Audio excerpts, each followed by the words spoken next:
Non, vous ne rêvez pas, c'est bien le grand retour de vos dimanches Shonen Jump, de votre émission préférée, et on va commencer par faire un mini point sur les raisons de ce retour. La dernière vidéo hebdomadaire remontant au 19 juillet dernier, soit 7 mois, j'ai pu prendre un maximum de recul sur la question, et je vous avoue que cette pause m'a fait le plus grand bien. Malheureusement, j'ai aussi réalisé que plus j'avais de temps libre à consacrer à d'autres vidéos comme je l'envisageais, plus je foutais rien. Je ne faisais que reporter les choses à demain parce que je n'avais plus de jour fixe pour sortir une vidéo, donc en premier lieu, cette reprise est grandement due à cette volonté de retrouver un rythme de vidéo plus soutenu. Mais comme vous vous en doutez bien, ce choix est aussi lié à mon envie de reparler du Shonen Jump, pas de motivation sans envie et inversement, bien que depuis l'arrêt des vidéos Jump j'ai toujours continué de couvrir son actu, principalement sur Twitter, donc quelque part mon intérêt a toujours été là, et ça a fini par me manquer d'en parler en vidéo tout simplement. Mais de là à consacrer une vidéo par semaine sur le sujet, il fallait surtout que le Jump m'emballe un peu plus et c'est le cas depuis quelques semaines.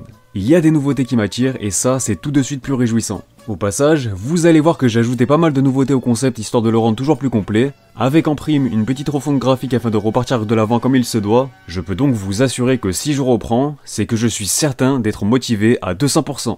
C'est toujours comme ça que j'ai fonctionné et je continuerai. Donc quand des attardés me sortent que j'ai repris le concept seulement pour les vues, ça me fait bien rire. Dans ce cas, si c'était ma seule motivation, je n'avais aucune raison d'arrêter. Bien au contraire, j'étais bien conscient de me séparer de mon concept qui me rapportait le plus de visibilité, et ça ne m'a pas empêché de le faire durant 7 mois. 7 mois, c'est très long. Si on suit votre logique, j'aurais dû reprendre bien plus tôt, mais encore une fois, je ne l'ai pas fait. J'ai simplement pris du temps pour moi, pour réfléchir, mais c'est donné à ceux qui ont un cerveau ça. Et puis au-delà de ça, si on veut vraiment parler stats, ces gens-là étaient où quand mes vidéos Jump faisaient 500 vues grand max? C'est en charbonnant que les vues sont arrivées petit à petit, faut arrêter de croire que c'est venu en claquant des doigts du jour au lendemain, mais c'est sûr que c'est plus facile de se faire des vues sur le dos des autres. Là par contre ça pose aucun problème. Oui mais Ota, depuis que tu as arrêté, certains t'ont remplacé. Mais qu'est-ce que j'en ai à foutre moi? La copie ne remplacera jamais l'original, sachez-le. Non mais je préfère dire les choses parce que certains prennent beaucoup trop la confiance en envoyant lâchement leur communauté haineuse sous mes vidéos. Au moins tout est dit, y a pas de faux semblant avec moi. Bref, désolé pour cette petite parenthèse bien salée. Moi je fais des vidéos pour me faire et vous faire kiffer, donc merci pour tout votre soutien en retour, parce que c'est aussi pour vous et grâce à vous si j'ai repris. Allez sur ce, bon kiff et place au générique.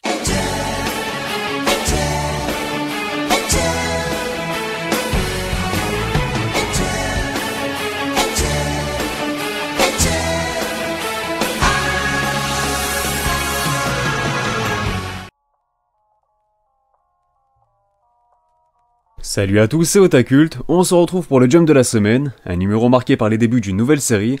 Je vous informe aussi que l'émission est dorénavant sponsorisée par Japan Guild World. Vous pouvez notamment vous procurer les Jumps chaque semaine sur son site, en plus d'autres magazines, goodies et figurines.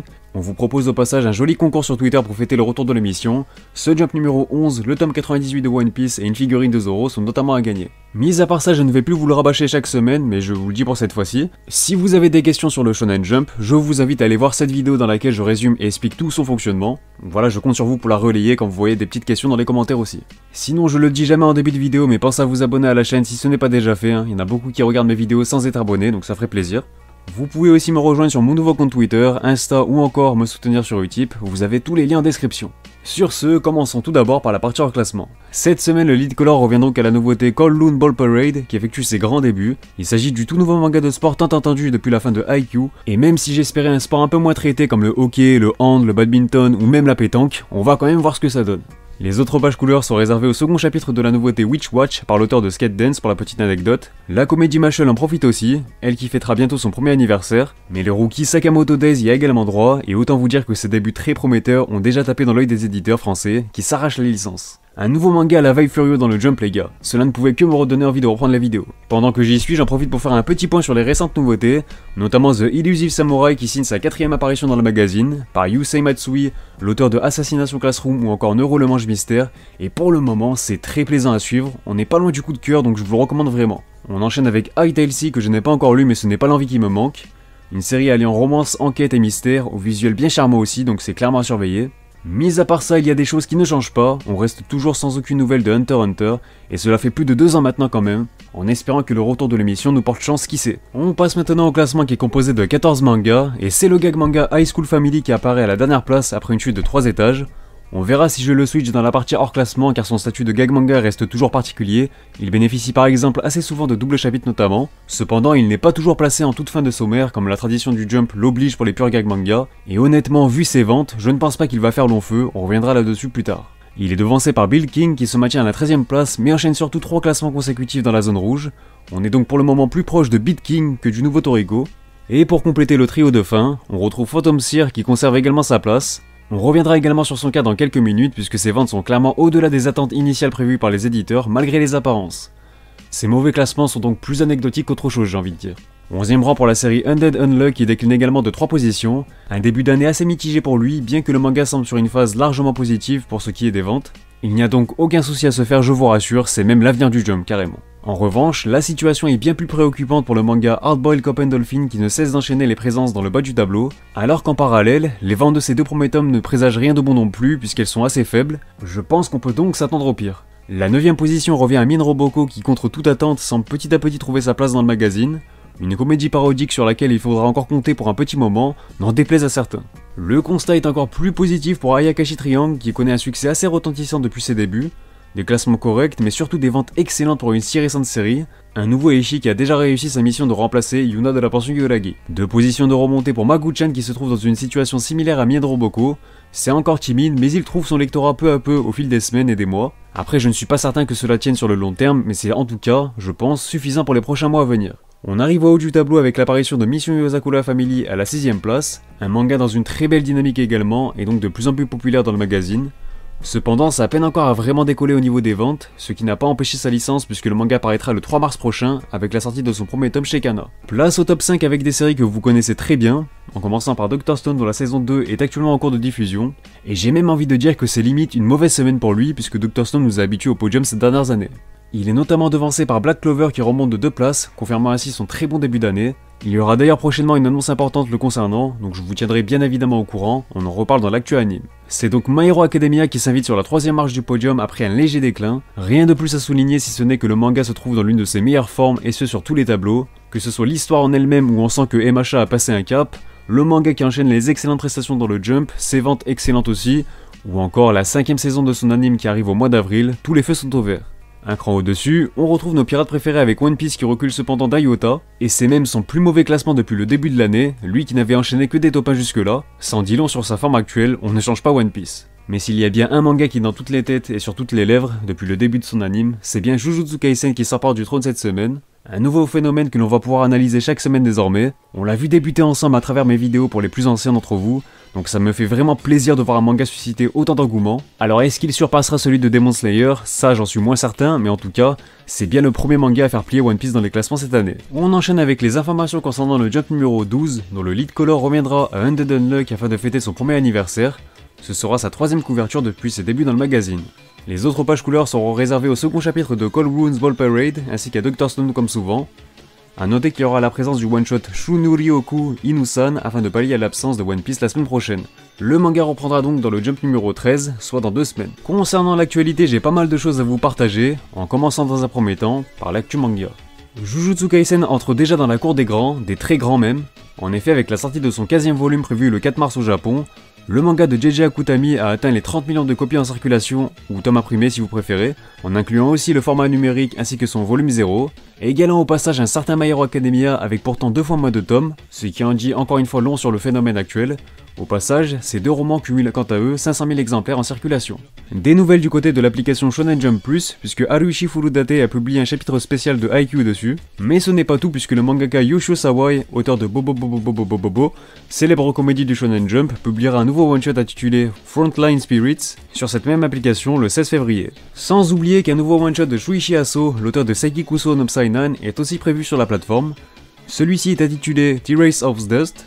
La nouveauté Witch Watch s'est quant à elle offerte un petit teaser visant à faire la présentation ainsi que la promotion du manga.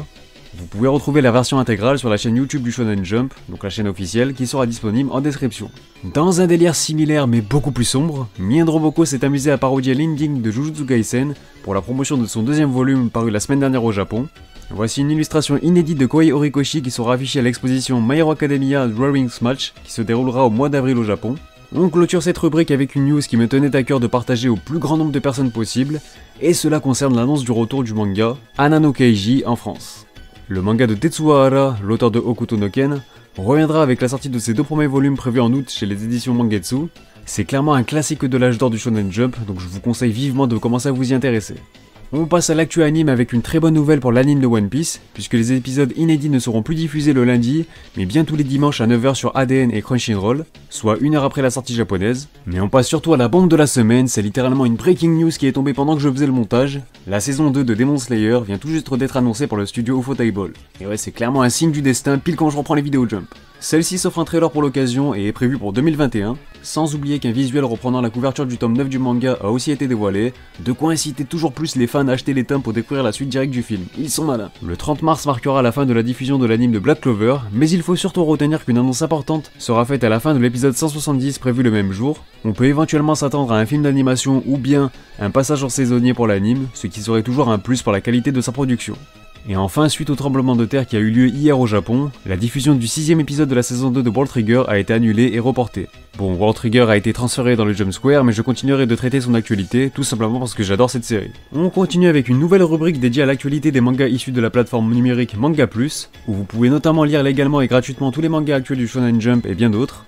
Malheureusement, il y a peu d'actualités les concernant cette semaine, mais sachez que je couvrirai désormais leur actu en incluant donc les ventes de Spy Family, Véritable Phénomène également, Chainsaw Man qui a été transféré vers ce dernier, Kaiju Number 8 qui monte bien en puissance aussi, Ron Kamonohashi et Deranged Detective, la nouvelle série d'Akira Amano à qui l'on doit le manga Hitman Reborn, ou encore Hell's Paradise, dont une adaptation animée a été annoncée en parallèle de la fin du manga, et j'en passe. Sur ce petit tour du côté des sorties françaises de la semaine, avec le sublime 18ème et très attendu volume de The Promised Neverland, paru le 10 février dernier chez les éditions Kazé. Le 3ème opus de Spy Family est quant à lui déjà disponible depuis le 11 février chez les éditions Kurokawa. Du côté des sorties japonaises cette fois-ci, je ne peux que vous partager la couverture du 15ème volume de Jujutsu Kaisen, mentionné plus tôt. Pour rappel, il sortira le 4 mars prochain au Japon. On enchaîne avec l'actu gaming puisque j'ai enfin de nouveaux visuels du jeu Kimetsu no Yaiba Inokami Ikkebutan à vous partager. Une esthétique très similaire à l'anime pour ce jeu prévu cette année sur PS4, PS5, Xbox One et PC. Et niveau goodies, je vous ai réservé du lourd, du très très lourd même, avec la nouvelle statue de The Last Sleep Studio mettant en lumière Luffy et tous ses principaux adversaires. C'est une vraie dinguerie qui est malheureusement déjà en rupture de stock comme vous vous en doutez bien. Pour conclure cette vidéo, je vous propose comme toujours un point sur les ventes de la semaine du 1er au 7 février 2021. En commençant par le Top Shoseki, une nouvelle rubrique histoire de nous intéresser aux séries et aux tomes principalement qui sont hors du Top 50 Oricon. Cette rubrique nous permettra de suivre plus particulièrement les nouveautés du Shonen Jump et de Manga Plus. Bon, petite précision tout de même, le Shoseki est tout simplement un complément d'analyse du Top Oricon qui nous permet d'avoir les chiffres sur beaucoup plus de séries et non pas seulement sur le Top 50 de chaque semaine. On commence donc avec le premier volume de High School Family qui s'est écoulé à 3636 exemplaires seulement en 4 jours.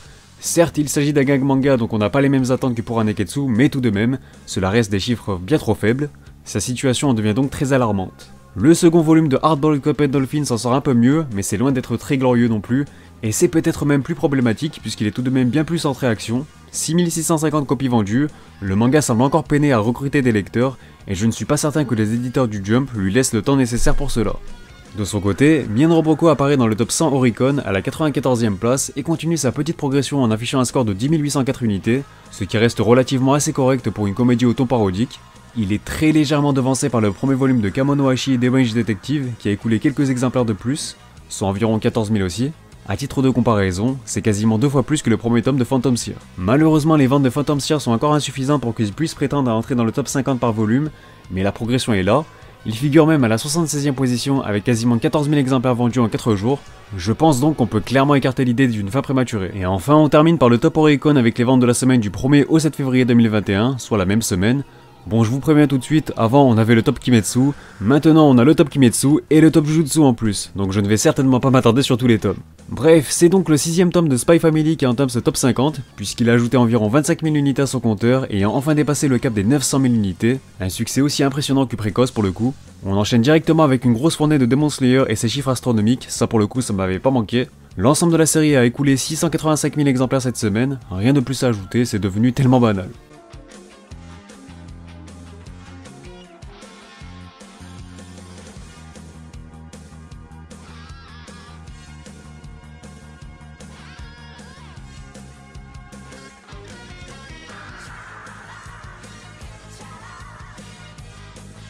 On peut mentionner la 28e place du volume 0 de Jujutsu Kaisen qui se rapproche des 1,2 million d'unités, tout juste devancé par le 23e et dernier volume de Kimetsu no Yaiba qui se rapproche quant à lui lentement de la barre des 5 millions d'exemplaires vendus. Cette fois-ci je vous propose une fournée de Jujutsu Kaisen et cela concerne notamment tous ces tomes, du dernier au premier. pour un total de 733 000 copies vendues cette semaine pour l'ensemble du manga. A voir si son boost s'imposera aussi longtemps dans le temps que celui des Demon Slayer, mais inutile de préciser que son anime a clairement fait exploser les ventes du manga.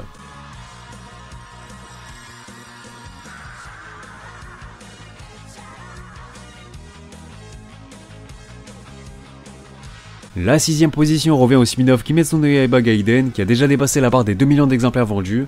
On parle pourtant d'un simple spin-off, c'est toujours aussi dingue. Mais ce n'est pas tout puisque son premier fanbook réapparaît un cran au-dessus puisqu'il a ajouté plus de 75 000 unités à son compteur, dépassant désormais les 1,5 millions de copies vendues. Un joli retour dans le game pour Death Note qui place son recueil d'histoires courtes inédites à la 4ème position de ce top, avec un joli score de plus de 85 000 unités. Alors est-ce qu'on peut s'attendre au retour de la série principale ou tout simplement à une suite? J'ai envie de dire qu'on est à l'abri de rien. Excellent démarrage pour le 23ème volume de World Trigger puisqu'il avoisine les 240 000 exemplaires vendus, et ses backlogs sont aussi importants cette semaine, autant dire que le retour de son anime lui fait le plus grand bien, une saison 2 bien plus qualitative que la première soit dit en passant. C'est le second fanbook de Demon Slayer qui apparaît à la seconde place grâce à son million de copies vendues en seulement 4 jours, la hype est toujours aussi démesurée encore une fois, on parle d'un fanbook bordel. Dire qu'il aura lutté jusqu'au bout avec un nouveau tome de One Piece, décidément on ne s'y fera jamais. Le 98ème opus de One Piece s'empare donc de la première place après avoir écoulé plus de 1 237 929 exemplaires en 4 jours également. Quand le 97ème volume de la série démarrait à 1 255 858 unités en 5 jours, un tome qui poursuit donc lentement un léger et progressif déclin des ventes du manga que l'on observe depuis quelques années maintenant. Sur ce, la vidéo est terminée, n'hésitez pas à réagir sur celle-ci et sur le classement dans les commentaires, en espérant que ce retour vous fait plaisir. Mis à part ça, pensez à vous abonner si ce n'est pas déjà fait pour ne pas manquer les prochains classements et les prochaines vidéos. Vous pouvez aussi me rejoindre sur Twitter où j'organise en ce moment un nouveau concours pour rappel. Sans oublier Instagram et tout ça, les liens sont en description. Quant à moi, je vous dis à bientôt pour de prochaines vidéos, portez-vous bien et surtout, on se reverra.「